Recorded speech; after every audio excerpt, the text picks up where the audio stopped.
jamaah? Alhamdulillahirabbil alamin. Kembali lagi di Islam itu Indah, jamaah Islam itu Indah yang dirahmati Allah.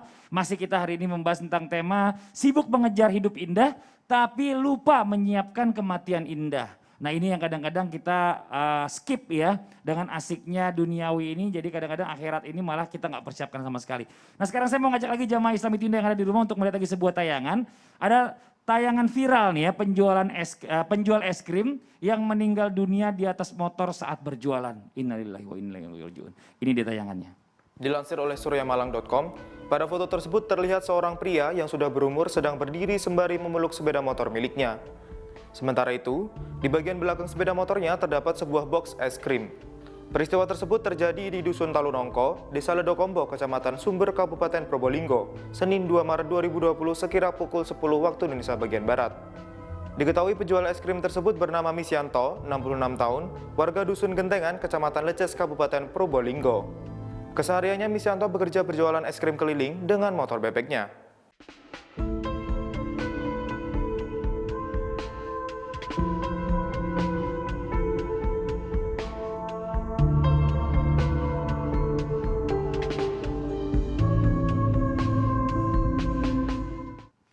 Inna lillahi wa inna ilaihi raji'un ya, sebagai orang yang ada boleh dibilang Allah takdirkan ini meninggal pada saat bekerja atau mencari nafkah untuk keluarga. Ini yang saya tahu nih Bib nih, ini dari kedangkalan ilmu saya, kita juga pengen bertanya nih. Apakah benar kalau seandainya orang yang mencari nafkah untuk bekerja tiba-tiba meninggal ya? Meninggal masuk ke dalam kategori husnul khotimah. Nah, apakah ada penjelasan lain atau bagaimana, Bib? Mohon izin, silakan. Tafadhol. Afwan Kiai. Afwan Ustaz. Bismillahirrahmanirrahim. Allahumma shalli ala sayyidina Muhammad wa ala ali sayyidina Muhammad. Rasulullah sallallahu alaihi wasallam bersabda, apakah yang dinilai syahid hanya orang yang wafat di medan perang, tempat mereka berjihad, atau di tempat yang lain? Atau barang siapa yang bekerja untuk kedua orang tuanya, mencari nafkahnya di jalan Allah Subhanahu wa taala, apakah mereka atau keluarga ini berada di dalam jalannya Allah, bekerja untuk memenuhi kebutuhan hidup rumah tangganya, memperbanyak hartanya, yakni dia itu untuk dirinya, keluarganya, atau memperkaya dirinya, atau dia berada di jalan Allah atau di jalan syaitan. Karena kalau di jalan Allah, untuk dirinya mencari yang halal, untuk keluarganya, ta'aman, untuk istrinya dan keluarganya, itu halal. Tapi kalau dia memperbanyak dirinya, hartanya, untuk sombong, pamer, dan hubut dunia, cinta kepada dunia, dunia mal'unatun mal'unun mafiha, illa zikrullahu ta'ala aliman au muta'alim. Dunia itu terkutuk semua istri dunia, kecuali mereka yang belajar agamanya Allah, atau mengajarkan ilmu agamanya Allah, dan mereka ingat kepada Allah Subhanahu wa ta'ala. Di jalan Allah atau bukan. Sungguhnya mulianya orang atau manusia yang bekerja memenuhi kebutuhan hidupnya, ataupun keluarganya, jika dia mati, dia meninggal dalam bekerjanya, dengan kerjaan yang halalan thayyiban, dengan kerjaan yang baik, yang benar, dia tidak nyolong, dia tidak nyuri, dia tidak nipu, dia tidak melakukan perbuatan yang tidak baik, insya Allah dia meninggal dalam keadaan meninggal dalam mati syahid. Dinarun anfaqtahu ala ahlika azamuha ajran alladzi anfaqtahu ala ahlika. Jelas bahwasanya dinar yang kamu dapatkan, atau rupiah yang kamu dapatkan, atau uang yang kamu dapatkan, yang kamu nafkahkan di jalan Allah Subhanahu wa taala, dan dinar yang kamu dapatkan tersebut untuk bebaskan budak kamu, atau kamu sedekahkan kepada orang fakir atau orang miskin, serta dinar yang kamu nafkahkan untuk keluarga kamu, kasih makan mereka. Inilah yang paling besar pahalanya. Siapa yang paling besar? Yang kasih makan terhadap keluarganya, dimakan oleh anak istrinya, ini adalah pahala yang paling besar yang dimiliki untuk bab sedekah. Dikatakan mereka yang husnul khatimah atau tidaknya tergantung daripada tujuannya. Ditanya dulu nih, dia kerja tujuannya apa? Betul. Tujuannya saya ingin kasih makan anak saya, kasih makan istri saya, agar anak saya memenuhi kebutuhan hidupnya. Dia cari yang halal, dia cari yang berkah, insya Allah. Kalau dia meninggal dalam perjalanan tersebut, dia meninggal dalam keadaan syahid. Amin. Kalau dia cari uangnya dengan cara yang tidak baik, dia cari uangnya dengan cara yang gak benar, dia cari rezekinya dengan cara nipu, atau dia mengambil yang bukan haknya, dia di jalanan meninggal, dia mati dalam keadaan su'ul khotimah. Jadi tergantung niat dan tujuannya. Kalau rezeki yang halal, insya Allah berkah orang itu.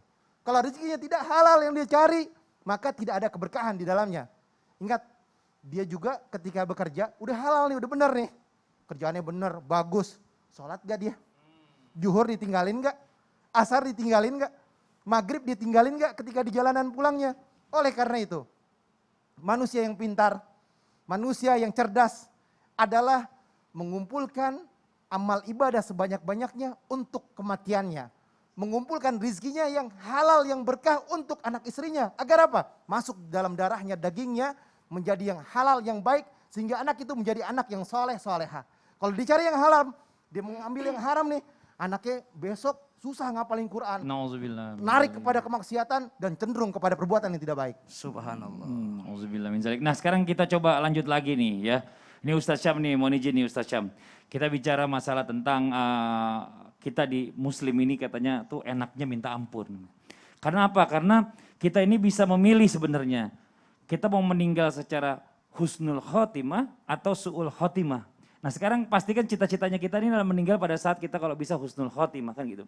Nah amalannya nih mungkin yang perlu kita pelajari sama-sama supaya kita meninggal husnul khotimah nih apa sih? Mohon izin penjelasannya Ustaz. Baik, bismillahirrahmanirrahim. Tabi guruku, Habib Uthman, Pak Kiai yang dimuliakan Allah, Mas Fadli yang dimuliakan Allah, serta para alim ulama yang dimuliakan Allah Subhanahu wa taala. Subhanaka la ilma lana illa ma 'allamtana innaka antal alimul hakim. Allahumma tsabbitna 'indal mauti bila ilaha illallah.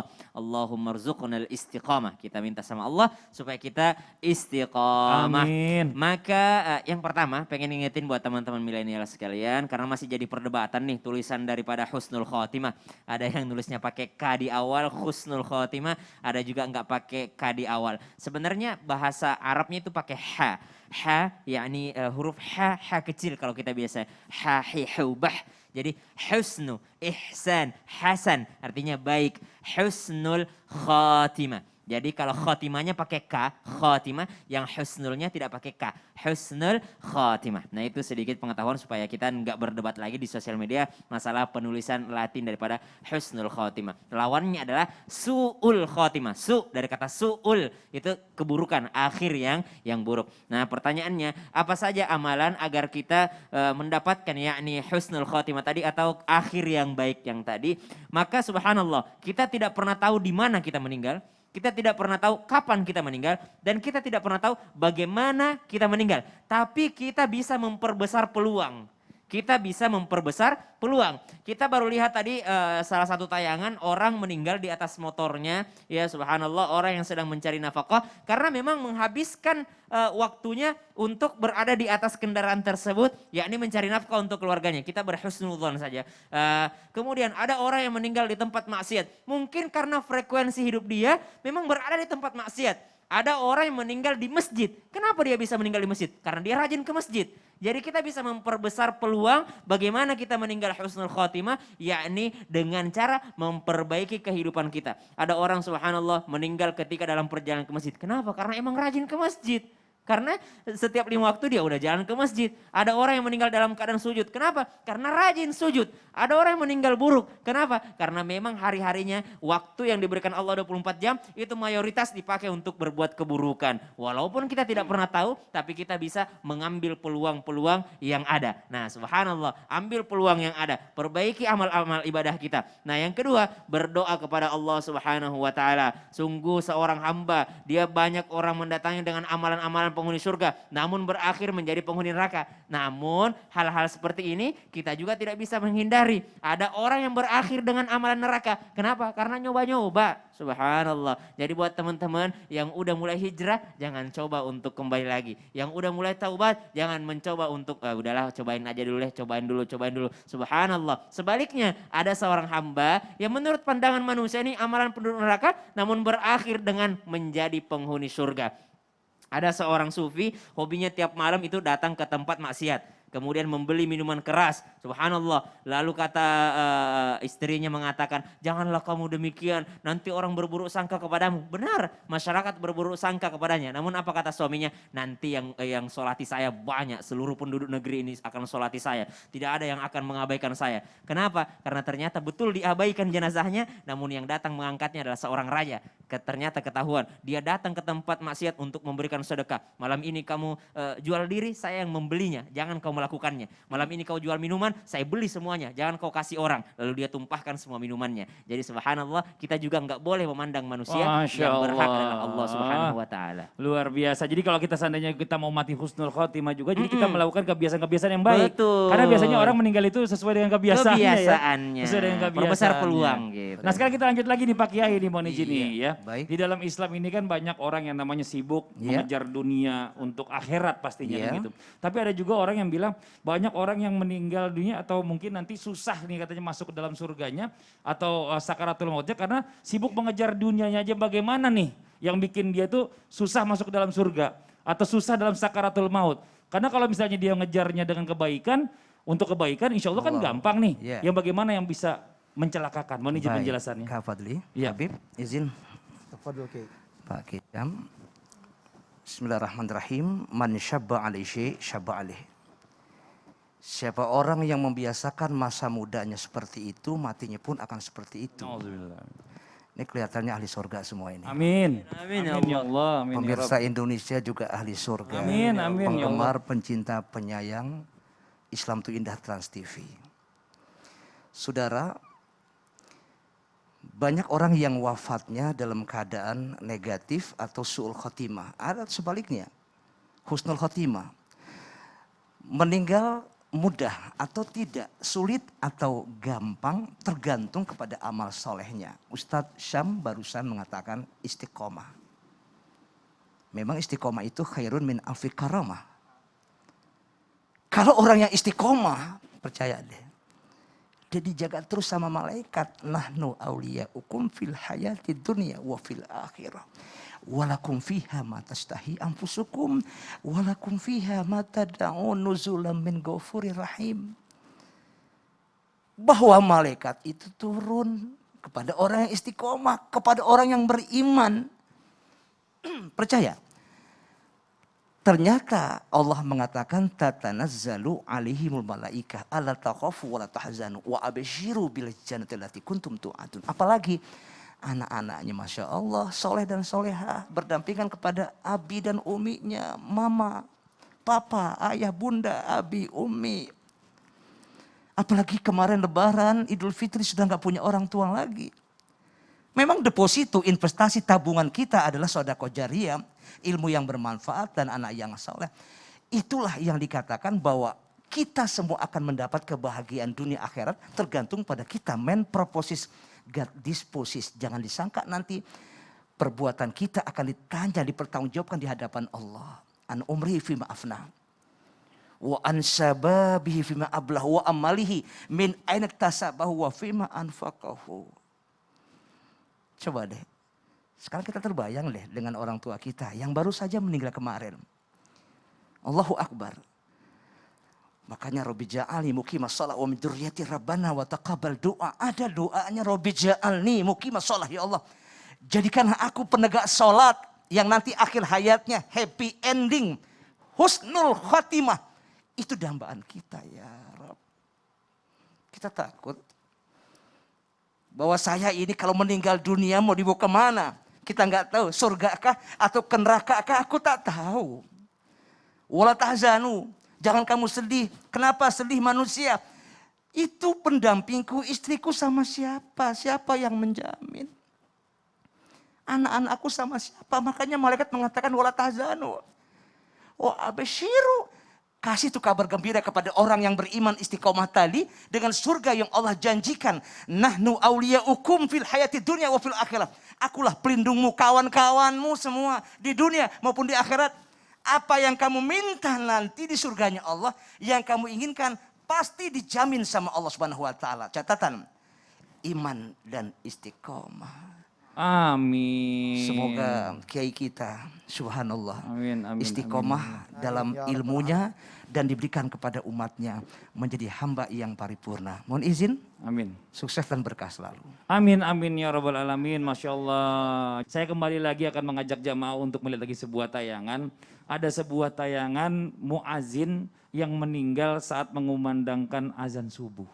Ini dia tayangannya.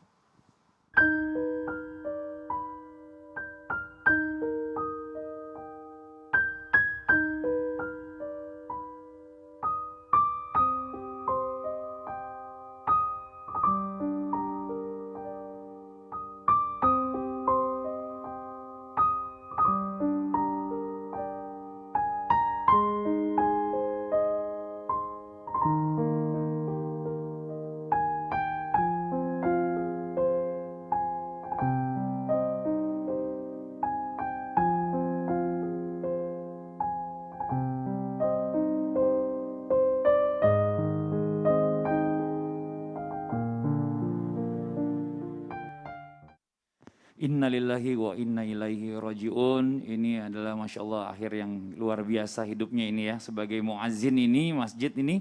Dan wafat saat mengumandangkan azan subuh. Nah ini Masya Allah, ini benar-benar orang pilihan Allah juga nih yang meninggalnya husnul khotimah. Nah Ustadz Syam, apa benar nih katanya nih Allah ini ya telah memberikan tanda-tanda peringatan kepada kita semua nih. Yang terlalu fokus mengejar kehidupan dunia sehingga lupa yang namanya maut ini sebenarnya makin dekat sama kita. Boleh tahu nggak kita nih, apa sih sebenarnya tanda-tanda yang diberikan Allah ini kalau seandainya maut ini makin dekat? Biar kita makin peka nih dengan hal-hal seperti ini. Mohon izin, silakan. Baik, Tafadhol. bismillahirrahmanirrahim. Tabaik guruku Habib Uthman, Pak Kiai Agus yang dimuliakan Allah, Mas Fadli, serta para alim ulama yang dimuliakan Allah Subhanahu wa taala. Semoga Allah memberikan kita rezeki husnul khotimah. Makanya di setiap akhir-akhir salat atau di sujud kita biasanya kita membaca Allahumma ya muqallibal qulub tsabbit qalbi ala dinik ya. Allahumma ya musarrifal qulub sarrif qalbi ila ta'atik atau ala ta'atik ya. Jadi kita meminta kepada Allah supaya diistiqomahkan. Nah, karena sudah banyak sinyal-sinyal namun kita yang kadang menyadarinya. Dahulu di periode Makkiyah Rasulullah sallallahu alaihi wasallam melarang untuk berziarah kubur karena akidah belum kenceng. Namun di periode Madaniyah maka Rasulullah menganjurkan untuk ziarah kubur karena akidah udah kenceng namun kadang-kadang kita lupa. Maka Rasulullah minta kita untuk ziarah kubur supaya apa? Oh, ternyata manusia itu bakal mati. Ternyata manusia itu bakal meninggal dunia. Subhanallah. Maka sinyal yang pertama adalah kehilangan orang yang kita cintai. Setiap kehilangan orang yang kita cintai, maka Allah Subhanahu wa taala kita disuruh untuk membaca satu kalimat apa? Inna lillahi wa inna ilaihi raji'un. Apa makna inna lillahi wa inna ilaihi raji'un? Ternyata semuanya itu dari Allah dan akan kembali kepada Allah Subhanahu wa taala. Itulah kalimat istirja selalu didawamkan ketika kita kehilangan seseorang. Ada kematian, inna lillahi wa inna ilaihi raji'un. Semua dari Allah akan kembali kepada Allah. Bukan kita membacakan untuk si orang mati, tapi kita membacakan untuk diri kita sendiri. Bahwasanya dia kembali, bahwasanya aku pun akan kembali kepada Allah Subhanahu wa taala. Yang kedua, dalam riwayat disebutkan adalah seorang Nabi Allah Subhanahu wa taala yang berkawan baik dengan malakul maut. Lalu datanglah malakul maut untuk berkunjung bersilaturahim, open house lah ceritanya. Dia datang ke rumahnya. Jadi ketika malakul maut datang ke rumahnya, lalu sebelum dibukakan pintu langsung ditanyakan olehnya, "Apa maksud kedatanganmu ke sini? Aku nggak open house nih hari ini nih. Kamu datang untuk silaturahim atau mau datang buat cabut nyawa aku?" Kata malakul maut, "Tenang aja, aku datang buat silaturahim aja. Untuk ngobrol aja, diskusi aja sebagai sahabat karibmu, wahai Nabi Allah." Kemudian ditanyakan kepadanya, "Wahai malakul maut, jikalau engkau akan datang kembali untuk mencabut nyawaku, jangan dadakan. Kabarin dulu kalau kamu mau datang supaya aku siapin diriku untuk bisa kembali kepada Allah Subhanahu wa taala." Maka beberapa tahun kemudian selang beberapa waktu datang kembali malakul maut kepadanya. Langsung ditanyakan, hari ini mau berkunjung lagi ya?" Kata malakul maut, "Tidak, hari ini aku datang untuk mencabut nyawamu wahai Nabi Allah." Apa jawaban salah seorang Nabi Allah ini? Dalam riwayat dikatakan, kok datang gak ngabarin? Kok datang gak ngabarin dulu? WA dulu kah? SMS dulu kah? Surat dulu kah? Kabarin dulu dong. Mana pemberitahuan sebelum engkau datang? Kamu kan udah janji bahwa engkau tidak akan datang dadakan. Apa jawaban daripada malakul maut? "Sungguh pesan dari Allah sudah ada, tapi kau yang gak bacain. Sungguh pesan dariku sudah ada, tapi engkau yang gak pernah sadar. Gak pernah di-read tuh pesan dari Allah. Mana pesannya? Rambutmu sudah memutih dahulu hitam.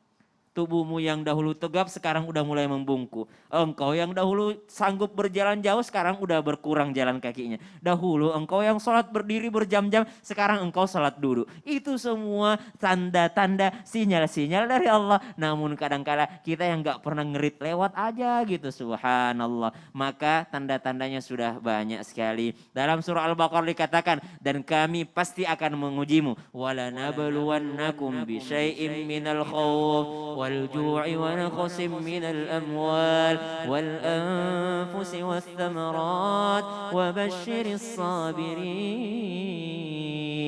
Karena semuanya akan diuji. Yang diuji siapa? Yang meninggal atau yang masih hidup? Dua-duanya diuji. Yang meninggal diuji di kuburnya. Yang masih hidup diuji juga. Diuji apakah dia sadar akan datangnya kematian atau dia tetap abai akan datangnya peringatan. Dalam surah Al-Mulk pun demikian. Mereka mengatakan, "Saya sudah mendengar lau kunna nasma'u au na'qilu mereka katakan seandainya dulu kami dengar peringatannya, seandainya kami dulu memikirkan peringatannya, namun kadangkala kita yang kadang-kadang enggak ngerit atau mengabaikan pesan-pesan dari Allah. Masya Allah. Jadi ini buat jamaah Islam itu Indah yang ada di rumah, yang mungkin jenggotnya udah kejatuhan daun Subhanallah. kembang jambu, rambutnya Ya kayak saya Allah. gini ya.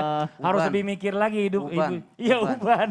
Kan tandanya tadi kan dikirimin tuh Iya, katanya. udah di SMS. SMS-nya salah satunya uban yang masuk, Masya Kalau Allah. kata orang kayak bilang melati. Melatih. Nah buat jamaah yang ada di rumah nih jangan kemana-mana. Setelah ini kita akan kembali lagi menjawab pertanyaan yang masuk. Dan juga insya Allah nanti kita akan berdoa bersama. Setelah yang satu ini tetap di Islam itu Indah. Jamaah, oh jamaah. Alhamdulillah. Lillah.